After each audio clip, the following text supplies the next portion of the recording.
찬양대의 찬양에 감사드립니다. 성도 여러분, 한 주간 잘 보내셨는지요?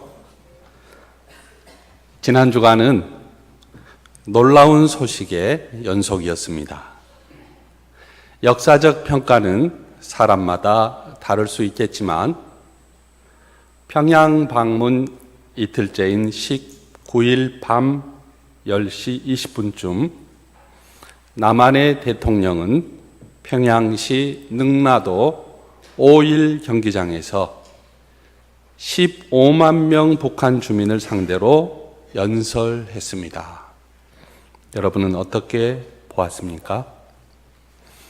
북한의 국무위원장은 오늘 문재인 대통령이 역사적인 평양 순회 상봉과 회담을 기념하여 평양 시민 여러분 앞에서 직접 뜻깊은 말씀을 하시게 됨을 알려드리게 됐습니다.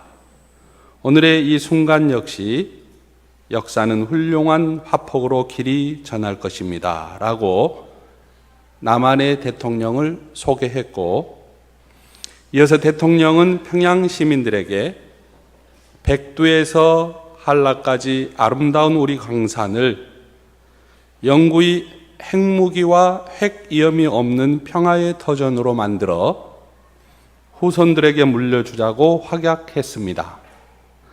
그리고 더 늦기 전에 이산 가족의 고통을 근원적으로 해소하기 위한 조치들을 신속히 취하기로 했습니다. 라고 전했습니다. 아마도 이 얘기는 명절 여론에 어느 정도 영향을 주리라 생각해 봅니다. 또 명절 얘기하면 한 가지 더 있는데요. 명절을 지나고 나면 결혼한 부부의 이혼 건수가 배로 높아진다는 얘기가 있습니다. 특히 수고하는 여성들에 대한 배려가 시원치 않아서 그동안 쌓였지만 애써 외면했던 갈등이 사소한 말다툼을 통해 불이 붙기도 한다는 겁니다. 어떤 경우엔 시댁과의 갈등이 최고조에 달하는 기회가 되기도 한다고 하죠. 여러분은 어떠신가요? 예전에 어느 교양 강좌에서 한 강사는 중년의 여성들을 모아놓고 혁명과 개혁의 차이를 이렇게 설명했다고 합니다. 개혁은 배우자가 마음에 안 들어도 어떻게든 고쳐가면서 살아가는 것이고, 혁명은 도저히 안 되겠으니 이혼하는 겁니다. 라고 얘기를 했다는 거예요. 그래서 때로는 명절이 개혁의 한계를 극복하지 못하고 혁명의 필요성을 자극하는 역할도 제공한다는 겁니다. 그래서 우리 명절을 맞는 우리가 이제 양옆에 앞뒤에 있는 분들과 인사를 나누겠는데요. 액센트를 좀 잘 넣어서 인사를 좀 해야 됩니다. 어느 부분에 이렇게 인토네이션을 잘 해서요. 이렇게 인사해 보겠습니다. 한가히 잘 보내세요. 꼭 화목하게 지내세요. 샬롬. 이렇게 인사하겠습니다. 자, 한가히 잘 보내세요. 꼭 화목하게 지내세요. 샬롬. 이 꼭에다가 이렇게 액센트를 좀 넣어야 됩니다. 함께 읽은 본문은 잠언의 마지막 말씀으로 한 여인의 모습이 그려져 있습니다. 느끼셨겠지만 참으로 대단한 여인입니다.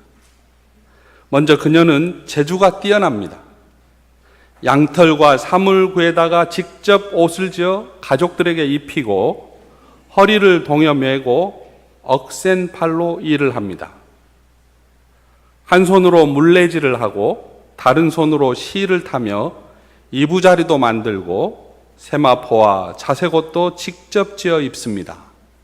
저는 이 대목에서 제주도 여인들이 생각났습니다. 본문의 주인공 이 여인은 참으로 부지런합니다.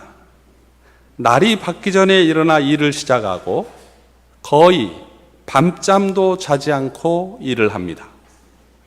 리더십도 뛰어납니다. 그래서 여종들에게 적절하게 역할을 분담하여 일을 맡겨줍니다. 죄송하지만 저는 이 대목에서 어머니가 생각났습니다.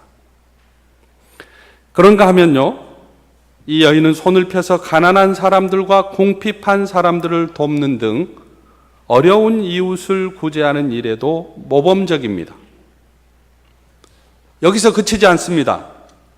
이 여인은 일의 스케일이 매우 큽니다.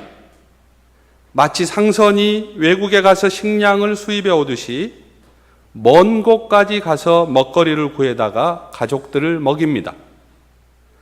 밭을 잘 살펴서 부동산을 구입하고 직접 포도원을 경영합니다.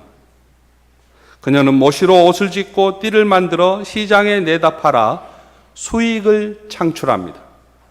저는 이 대목에서 몇몇 권사님들이 떠올랐습니다. 성도 여러분, 이 여인이 자기 아내라고 생각해 보십시오. 젊은 남자 청년들은 이 여인이 내가 결혼하고 싶은 교수라고 생각해 보십시오. 여러분, 정말 이런 여인을 간절히 원하시는지요? 우리 함께 28절, 29절을 읽어보도록 하겠습니다. 28절, 29절입니다. 그의 자식들은 얼마나 감사하며 그의 남편은 칭찬하기를 덕행 있는 여자가 많으나 그대는 모든 여자보다 뛰어나다 하느니라.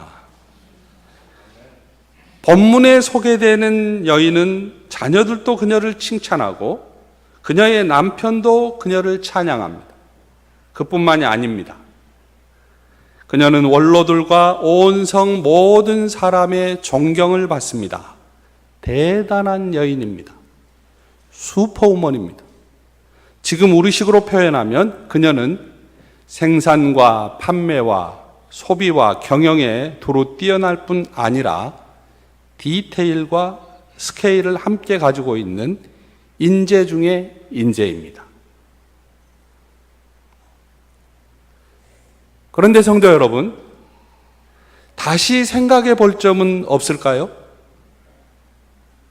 지금까지 우리는 본문에서 좋은 아내감의 모습, 지혜로운 여인이 집을 일으킨다고 하여 본문에 등장하는 여인을 유능한 아내, 현숙한 아내에 대한 칭송으로 생각했습니다. 특별히 아직 결혼하지 않는 남자 청년이 이 말씀에 감동되어 나도 이런 여인을 찾아 결혼해야지 하고 오늘부터 기도한다면 어떻게 될까요? 아마도 평생 결혼을 하지 못할 수도 있습니다. 그러면 본문의 여인은 정말 이상적인 아내일까요? 현실적으로 이런 여인을 찾아보기 어렵습니다. 어떤 점에서 볼 때 이 여인은 일은 잘하지만 자세히 들여다보면 일 중독에 걸린 사람, 지나치게 일만 하는 사람, 워커홀릭일 가능성이 높습니다. 하루 종일 일만 합니다. 남편에게는 관심이 없습니다. 더구나 본문에는 이 여인의 행동만 나타나 있습니다. 성격을 포함하여 내면의 세계에 대해서는 미지수입니다. 본문에서 남편은 하는 일이 하나도 없습니다. 남편은 그저 성문 어귀에서 여기저기 어슬렁거리고 있습니다. 아내를 칭찬하는 일 외에는 하는 일이 없습니다. 그래서 우리는 본문을 다시 읽고 생각합니다. 다시 읽고 생각한다는 거예요. 과연 잠언이 우리에게 전하려고 하는 지혜가 무엇일까요? 그것은 잠언의 여러 곳에서 지혜가 여성으로 의인화되어 나온다는 사실이에요. 그래서 본문에서 형상화된 여인은 지혜를 말한다고 하겠습니다. 지혜가 한 유능한 여성의 모습으로 의인화되어 있다는 거예요. 또한 본문에서 이 지혜가 세우고 관리하는 집의 개념도 좀 더 넓은 의미로 받아들일 수 있습니다. 우리가 일상적으로 사용하고 있는 한자어 가운데 집 가자 있지 않습니까? 간머리 이렇게 해서 제가 지금 거꾸로 쓰는데 잘 쓰는지 모르겠습니다. 이렇게 해가지고 이렇게 하는 거 맞습니까? 예, 제가 지금 집 가자를 썼는데 이 집 가자가 있는데 이 글이 굉장히 다양하게 사용하잖아요. 국가 그러면 나라를 기반으로 모인 국민의 집합체를 말하잖아요. 국가. 그때도 가짜를 쓰잖아요. 그 다음에 대가 있잖아요. 어떤 분야에서 아주 뛰어난 사람 혹은 대대로 번창한 집안. 또 일가. 한 집에서 사는 가족. 그 다음에 뛰어난 실력으로 뭔가를 이룬 경지 같은 거. 국가, 대가, 일가. 이렇게 쓰인다는 말이죠. 집이라는 단어를 여자에게 사용하는 경우도 있습니다. 새로 결혼하여 온 신혼 여성을 가리켜 새댁이라고 합니다. 집을 2인칭 단수, 즉 당신을 대체하는 말로 사용하기도 합니다. 집이란 우리가 속해 있는 공동체, 개인으로부터 국가에 이르기까지 다양한 범위로 상징화됩니다. 이렇게 집을 세우는 일의 결국이 지혜에 달려 있다는 거죠. 그래서 본문의 여인은 지혜를 상징하고 잠언의 스승들은 지혜를 추구하라고 강조합니다. 주보를 보셔서 아셨겠지만 오늘 설교의 제목이 어머니 같은 아버지입니다. 본문에서 지혜는 의인으로 여성화되어 있어요. 그렇다면 성도 여러분, 하나님은 남자일까요? 여자일까요? 물론 하나님은 남자도 아니고 여자도 아닙니다. 그러나 우리는 하나님을 아버지라 부르기 때문에 아버지의 이미지가 하나님을 이해하는데 큰 영향을 끼치는 것은 사실이에요. 어릴 때부터 지녀온 아버지에 대한 관계성, 대부분은 긍정적인 관계를 맺고 살아왔을 겁니다. 그러나 어두운 관계로 일그러진 부분이 있었다면 하나님을 신앙하는 데 어려운 점이 적잖게 따라옵니다. 기독교 신앙에서 하나님의 이미지가 아버지로 고착되어 하나님의 여성적 측면이 많이 가려진 것이 사실입니다. 그런데 본문을 비롯하여 잠언은 우리에게 하나님의 여성적 측면을 살려내고 새로운 관점을 제공합니다. 전통적인 아버지상, 어머니상은 한자어 엄부, 자모라는 말에 들어가 있잖아요. 엄한 아버지와 자애로운 어머니로 특성화되어 있습니다. 아버지는 원칙을 강조하는 율법적인 존재이고 어머니는 포용과 관용의 존재입니다. 아버지는 엄격하게 징계하여 질서를 회복하려고 하지만은 어머니는 아버지에게 벌을 받아 상처 입은 자식의 몸과 마음을 다독거려 따뜻하게 품어주는 분이시죠. 그래서 가부장제 사회가 유지됐다 그래요. 다시 말해 어머니의 손길은 아버지가 지배하는 질서를 공고히 유지하도록 뒷받침해 주었다는 거예요. 하지만 성경의 하나님은 어머니와 같은 모습으로 나타나는 경우가 적지 않습니다. 예수님이 오시기 전 유대교의 하나님은 엄한 아버지상이 지배하는 종교였습니다. 그러나 하나님의 아버지와 같은 모습과 하나님의 어머니와 같은 모습 사이에 균형과 조화가 필요했어요. 그리고 역사의 어느 시점에서 아버지의 모습과 어머니의 모습을 함께 가지고 계신 하나님의 모습을 온전히 되살려내신 분이 바로 예수 그리스도이십니다. 예수님은 율법이 그어놓은 선, 깨끗한 것과 더러운 것을 나누는 선, 유대인과 이방인을 가르는 선을 뛰어넘어 그 선을 무력화시키고 하나님을 온전한 모습으로 새로이 계시하셨습니다. 이러한 예수님의 사역을 가장 잘 간파한 사람이 여성들이었습니다. 베드로를 비롯한 남성 제자들은 예수님을 위해 목숨까지 걸고 싸우겠노라고 각오를 다졌지만은 정작 위기의 순간에는 모두 도망가 버렸고 예수님을 부인했습니다. 그러나 평소 존재를 거의 드러내지 않던 여성 제자들은 예수님께서 십자가를 지고 골고다를 향해 가실 때 그 옆에서 울며 동행했고, 십자가에 처형당하시고 제자들이 모두 도망간 후에도 예수님의 몸에 발라드릴 향유를 들고 예수님의 무덤을 찾아갔습니다. 기독교는 엄부의 종교에 머무르지 않습니다. 자모의 종교로 바라볼 때 기독교를 보다 더 잘 이해할 수 있는 것입니다. 제가 1월 21일로 기억이 되는데요. 동명교회에 처음 설교하러 왔을 때 누가복음 15장의 비유를 그린 렘브란트의 그림 탕자의 비유를 소개한 바 있습니다.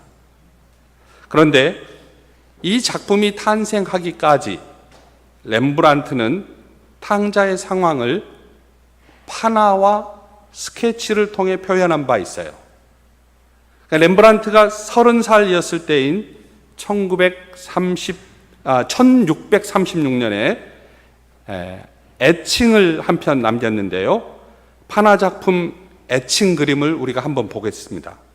어떻게 이 얘기 나왔네요. 이게 이제 파나 작품이에요. 여기 보면 돌아온 아들이 아버지의 품에 안겨 두 손을 모아 회개와 간구의 자세를 취하고 있습니다. 얼마나 아버지가 급하게 뛰어나왔든지 지팡이는 옆에 내팽겨져 있죠. 그리고 아버지의 오른쪽 신은 벗겨진 채 아들을 안고 있습니다.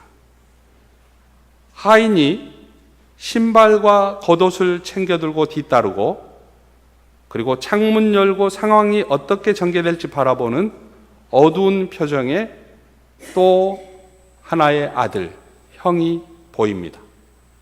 이 그림의 중심에 탕자가 있어요.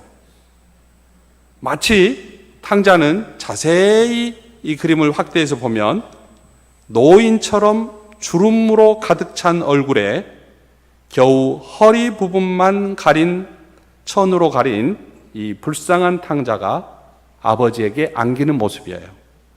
그리고 아버지의 얼굴은 측면으로만 드러나 있습니다. 아마도 젊었을 때의 렘브란트 자신을 이 탕자에 투영했다고 보여집니다.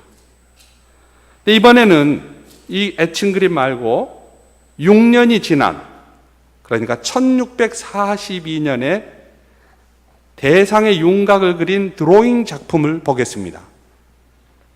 예, 이게 드로잉 작품인데요. 6년 후에 그린 그림이에요. 아버지의 손등에 닿은 아들의 얼굴은 평온해 보입니다. 어린아이처럼 그려진 또 다른 아들, 왼쪽에 있죠. 물끄러미 쳐다보는 표정과 몸짓은 집안의 자식 역시 탕자인 듯 보입니다. 30살에 그린 작품 애칭이나 36에 그린 작품 드로잉이나 모두 뛰어난 평가를 받고 있습니다. 이 작품들은 아마도 그의 말년의 작품을 그리기 위한 습작처럼 여겨집니다. 결국 렘브란트는 그의 말년에 1669년경입니다. 그의 말년에 그린 것으로 알려진 유화작품 돌아온 탕자를 남겼습니다. 그림을 또 보실까요? 이게 이제 그의 말년에 그린 작품인데요. 이게 지금 러시아의 페테르부르크의 에르미타즈 박물관에 걸려 있습니다. 제가 발음을 틀리지 않게 하려고 상당히 많이 연습을 했습니다. 이 그림이 높이가 2.4m다 그래요. 그리고 폭이 1.8m인데 굉장히 거대한 작품입니다. 아까 그 두 개의 단계를 거쳤어요. 30살, 36살. 이것은 한 20년 후인 인생의 말년에 그린 그림입니다. 영성신학자로 유명한 헨리 나우엔이 이 그림에 대해서 탕자의 기양이라는 아름다운 책을 썼어요. 이 작품에서 눈에 곧장 들어오는 장면은 남루한 모습으로 돌아온 아들을 안고 있는 아버지의 모습입니다. 그러니까 30살에 그렸던 그림은 중심이 아들이었는데 지금 인생의 말년에 그린 그림은 중심이 아버지입니다. 그 곁에 아버지와 같은 자색 옷을 입은 형과 그리고 그 옆에 앉아있는 다른 남자가 무표정하게 있습니다. 그 뒤로 희미하게 보이는 눈길로 쳐다보는 부드러운 눈길의 한 여인이 있고, 그리고 이 그림에서는 나타나 있지 않지만 왼쪽 모서리 윗부분에 또 희미하게 여인 한 사람이 보입니다. 이 유화작품은 아들보다 아버지에게 초점이 맞추어져 있습니다. 아버지는 가부장적인 권위를 가진 모습이라기보다는 아들을 껴안고 꾸부정하게 어깨가 앞으로 휘어져 있습니다. 얼굴의 표정은 아들이 돌아오길 너무나 기다려 이제는 시각조차 잃어버린 너무나 여인 같은 모습이에요. 잘 이렇게 확대해 보면요, 아버지가 완전히 어머니인지 그리고 남성 아버지인지 구분이 가지 않습니다. 결정적인 것은 아들을 안고 있는 아버지의 손의 모습이에요. 왼쪽 손은 강하고 튼튼한 투박한 아버지의 손이에요. 이 손이 아들의 오른쪽 어깨를 붙들고 있습니다. 그러나 오른쪽 손은 어떻습니까? 왼쪽 손보다 작고 가늘고 연약한 어머니의 손이에요. 이 손이 아들의 왼쪽 등을 넓게 감싸고 있습니다. 네, 이제 됐어요. 성도 여러분, 오늘 우리는 잠언의 마지막 말씀을 통해서 본문에서 제시하는 현숙한 아내의 이미지는 잠언의 주제인 지혜를 말한다고 살펴보았습니다. 잠언에서의 지혜는 여성적이며 신적인 존재로서 하나님의 이미지를 어머니의 측면에서 전달하고 있어요. 연약한 인생을 감싸고 위로하는 자애로운 어머니 같은 하나님의 이미지를 전달하고 있는 것입니다. 아버지가 원칙을 강조하는 존재라면 어머니는 포용과 관용의 존재입니다. 엄격한 질서 가운데 숨통을 트게 해주는 따뜻한 사랑을 베푸는 존재가 어머니입니다. 하나님의 아버지 이미지와 하나님의 어머니 이미지는 주님 예수 그리스도를 통하여 온전히 균형을 잡고 인류의 역사 안에 되살려졌습니다. 잠언에서 현숙한 여인이 모든 것을 지혜롭게 처리하는 모습은 우리들 자신을 포함하여 우리 가정, 우리 교회, 우리 나라, 더 나아가 인류에 꽁꽁 얼어붙은 많은 문제를 푸는 해법이 들어 있습니다. 그래서 인류학자들은 인류의 미래는 문제를 푸는 그 열쇠가 어머니의 이미지에서 찾을 수 있다고 진단하고 있습니다. 여러분, 이번 명절에도 모든 차별을 무력화시키는 하나님의 온전한 사랑이 여러분들 가운데 풍성하시기를 축복합니다. 우리는 렘브란트의 말년의 그림에서 돌아온 탕자가 용서를 구하기 전 먼저 달려가 안아주고 용서해 주신 아버지를 렘브란트는 아버지와 어머니의 모습을 하고 있는 아버지로 그리고 있음을 보았습니다. 하늘 아버지는 의롭고 거룩한 아버지이시지만 무엇보다 사랑과 용서와 포용과 배려의 아버지이심을 보여주고자 했던 것입니다. 탕자를 받아준 분은 아버지입니다. 그러나 어머니 같은 아버지이십니다. 우리 모두 어머니 같은 아버지의 마음으로 한가위를 맞이하고 한가위를 보내시기를 축복합니다. 기도하겠습니다.